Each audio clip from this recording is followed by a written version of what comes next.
Minicamp was great. It was good to get everybody in-house. Bosa was here, Hargrave was here, and I thought we made progress throughout OTAs, and it was a great finish today with Minicamp. So I know you guys have a lot of questions, and with that, I'll open up the door or the floor.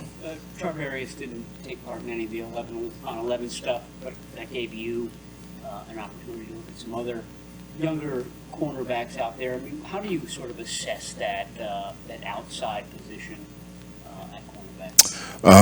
I thought it was a lot of great competition this offseason.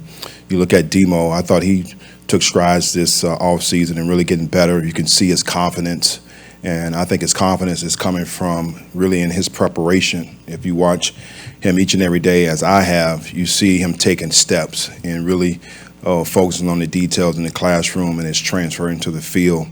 Ambry, I thought has had a great OTAs and minicamp. So when you look at those two guys with the amount of reps that they've taken with Mooney not being there, I think there's only been a plus. And I saw progression with Sammy as well, Womack. So I'm excited about the young guys that we have on the outside. Just one follow-up.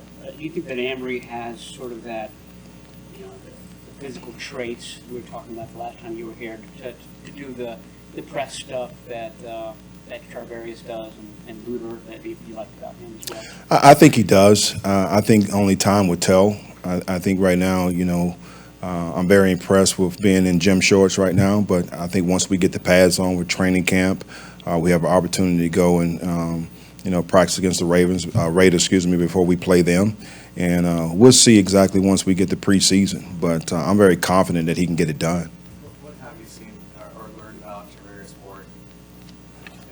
I think he has, just as a person, tremendous character. I just like how he takes care of his business on and off the field. I watched a lot of tape on him, before I got here and then since I've been here. So he has the skill set to be one of the top in the league, and he and I talked about that. So it's all about him just being locked in and focused this year and having consistency. How's it been having Hargrave here? It's been great. I love our guys up front. You're going to hear me say this time and time again. Everything we do starts up front, and we made that commitment with Jed all the way down with John and Kyle to try to assemble the best defensive line in the league. So with him being here, Bosa being here, you talk about Ken Law, you talk about Eric, Drake. I'm excited about what we can do up front this year. Bosa mentioned that he spent some time with you yesterday in a long conversation. When you have those conversations with a player of his caliber, how much is there give and take of you kind of trying to find out what he likes, positions he likes to be put in, things like that? Well, I think really what I was doing, I think I told you guys this from day one, I'm about relationships. So it was more about trying to learn him as a person. And I think as you get to learn him as a person, then now you get a feel for the player. And then you can put him in position. And, one of the things we talked about is just his commitment to this game and him still trying to get better, Defensive Player of the Year. And can I take the next step? Can I do it again? And he has that focus and determination. So I just love coaching guys like that. It's not about my status. It's definitely not about the money. He's committed to trying to be one of the best. Status update on Jair Brown. As a rookie, you had a fond appreciation for him. How has he done so far in just a few weeks? I think he's done well. He's had an opportunity with Gibson being here to be able to learn from a veteran guy, and they do a great job communicating and talking. And Gib is one of the older guys in the room, and I think he does a good job trying to relay things from a coach's perspective. So he's helped Jair out tremendously, and his skill set, I told you from day one, I was excited about that, and I've seen him make strides, and his ability to make plays on the ball from the post is tremendous. He covers a lot of ground. Steve, on the practice field, you're communicating with a DB almost after every play.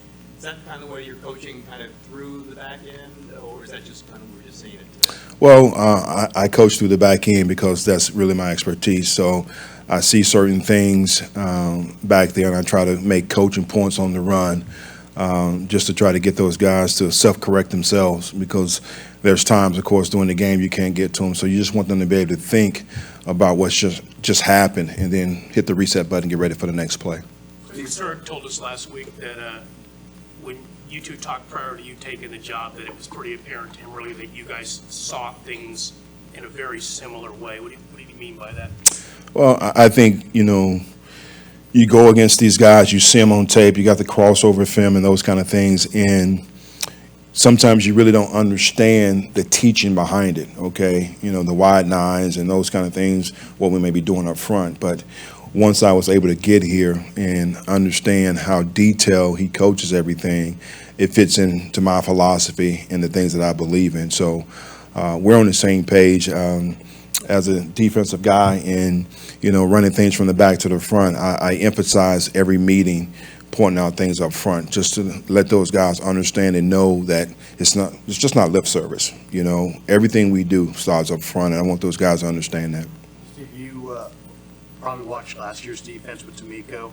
How is the back end, do you think, going to look different to us this year from what D'Amico? Well, number one, I hope one of our goals, we talked about trying to lead the league in the least explosive plays. I think we gave up too many last year. So hopefully you don't see that. The fastest and quickest way to win a game is through the air. So as great as those guys may be playing up front, we got to make sure we secure things on the back end. So we don't want to give up explosive plays. That's number one. And two, we got to make more plays on the football, interceptions, and then find a way to get in the end zone with those.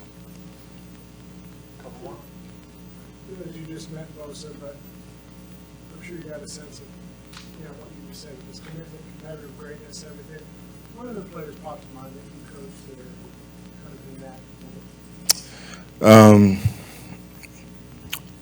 I'm going to say this first, and I think I've already said this. I don't like to compare, but I don't really think that's a comparison. You're just trying to reference other guys. The first one comes to mind is Luke Kuechly, Brian Urlacher, guys that just committed to their craft and trying to get better each and every day. And, all those guys that I just mentioned along with Bosa is about really trying to create a legacy, and that was probably one of the things that I did talk about beyond just him as a person. It's just, what are we building towards now, which is each step is towards Canton, and I think, that's his mindset as well.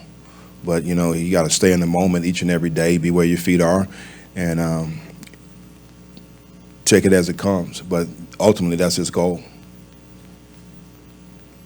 Were you installing during this time, or did the install come training camp? No, we installed from phase one, and then we reinstalled again OTAs and as well as minicamp. So we're ahead in regards to a lot of things that I wanted to get in.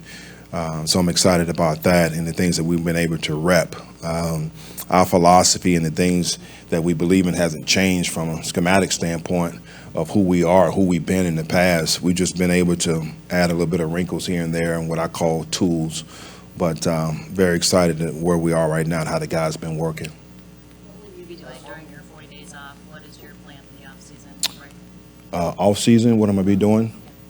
I'll be back in the mountains of North Carolina and Boone, sitting on my deck watching the mountains and probably smoking cigars. And I'm not going to tell you what else I'll be doing, but it'll be very enjoyable. Do you take a look at film, or what do you? Oh, yes. Yeah, well, definitely. Before I leave, we have, all the cut-ups on my laptop from spring, trying to go back and figure out how we can improve from there. And, you always try to get a jump on your first two opponents. So that'll be things you'll be working on. You're never really on vacation. How much of last season do you look at? Do you look at everything, or do you look at certain things that you pick up on? I think you got to go back and look at just certain things, particularly with us being able to, well, not being able, we're playing the AFC North, right? So I had an opportunity to play that division last year. I played this division last year as well. So I would go back and look at our games, right, that we played against them, just to be able to see certain things and try to get some, some key tendencies from there. Thank you, guys. Hey, appreciate you guys. Enjoy your vacation as well.